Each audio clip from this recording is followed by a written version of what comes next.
आजकल बिहार बड़ी चर्चा में है।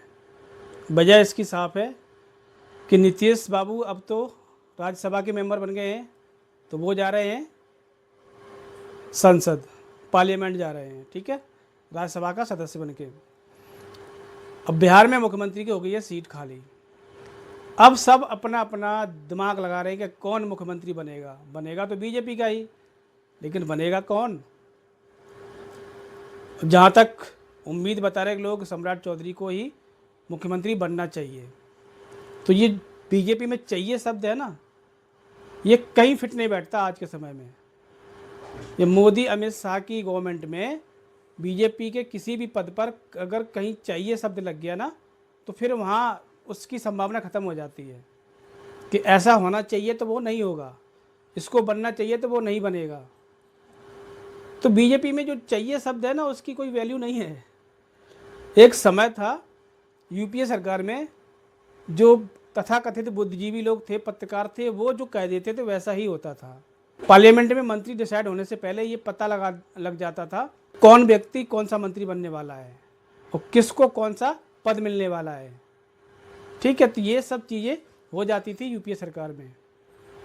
अब ये मोदी सरकार है, साला अपने मुख्यमंत्री का ही पता नहीं लगता कि भाई कौन बनने वाला है।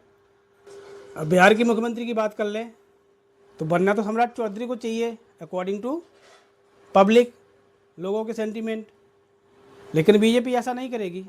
तो चाहिए वाला तो साइड से हो गया। बाकी के जो डिप्टी सीएम है दूसरे वाले विजय सिन्हा, तो उनका भी कोई खास रोल नहीं है। किसी को नहीं पता है कि कौन मुख्यमंत्री बनने जा रहा है, लेकिन यहाँ टीवी चैनल पे आके बैठ के अपने आप को बुद्धिजीवी साबित करने के लिए बड़े बड़े पत्रकार सफ़ेद बालों वाले ज्ञान पेलेंगे आके, नहीं ये बनेगा, ये बनना चाहिए, अब ये बनेगा, ये बनना चाहिए। कोई कहेगा जाति समीकरण लगाएगा, कुछ आके यहाँ पे अपना जातिगत कार्ड खेलेंगे कि इस जाति का बन जाए तो ठीक रहेगा, इस जाति का बन जाए तो इस ठीक रहेगा। यादव तो बन नहीं सकता है, तो और भूमिहार भी नहीं बन सकता है, तो दलितों में से किसी को बना दो। यार ये क्या हलवा है कि किसी को भी बना दो मुख्यमंत्री? ये कोई भी व्यक्ति नहीं कह रहा है कि कोई एक सुयोग्य व्यक्ति को बिहार का मुख्यमंत्री बनाया जाए, जिसके अंतर्गत कानून व्यवस्था सही से चल सके। सबसे बड़ी चीज़ है लॉ एंड ऑर्डर बिहार में सही करने की ज़रूरत है। अगर बिहार में लॉ एंड ऑर्डर सही हो गया यूपी की तरह, तो वो मुख्यमंत्री सक्सेस हो जाएगा, सफल हो जाएगा। नीतीश कुमार के राज्य में भी ये सब चीज़ें नहीं हुई, डेवलपमेंट हुआ, लेकिन लॉ एंड ऑर्डर पर कोई कंट्रोल खास नहीं था। तो जो भी व्यक्ति लॉ एंड ऑर्डर पर कंट्रोल करने में सक्षम हो, निर्णय लेने में सक्षम हो, मोदी जी का पपट ना बने, अमित शाह का पपट ना बने, अपने दम पर डिसीजन ले और जनता के हित में ले, बिहार के हित में ले, उसको बनाओ मुख्यमंत्री। अब उसका नाम सजेस्ट करो, किसी पत्रकार के पास ऐसा नाम है तो करो भाई, नहीं तो शांत बैठो, लोगों का दिमाग मत खाओ। तो ये बिहार की पॉलिटिक्स में है। अब बात करते हैं बंगाल की।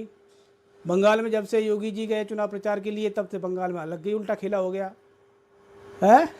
सारे के सारे विपक्षी पार्टियों वाले बौखलाए पड़े हैं। शुभेंदु अधिकारी की रैली में गए योगी जी, शुभेंदु अधिकारी आए, उनके दंडवत हो गए, तो योगी जी ने आशीर्वाद दिया। अब इसको ही बहुत बड़ी बात मानी जा रही है। ममता एकदम बिलबिलाई पड़ी हुई है। वो बाहरी वाला कार्ड अभी भी उनके दिमाग में चल रहा है कि बाहरी लोग, गुजराती बाहरी। अरे तुम खुद अपना सांसद बाहर से लेके बनाया है, यूसुफ पठान, वो भी तो गुजराती है। हुमायूं कबीर था, उसका चैप्टर क्लोज ही हो गया। अब है असुद्दीन ओवैसी, अब पता नहीं वो कहाँ जा रहे हैं, उनकी कोई कहानी समझ में नहीं आ रही है। अब तो जब वोट पड़ेगा, खुलेगा, तो उसके बाद ही पता लगेगा बंगाल में कौन मुख्यमंत्री बनेगा। ममता दीदी अगर जीतती नहीं है तो टक्कर तो खतरनाक तरीके से देगी, लेकिन जो भी है बंगाल का इलेक्शन इंटरेस्टिंग होगा। जय हिंद, जय भारत, वंदे मातरम।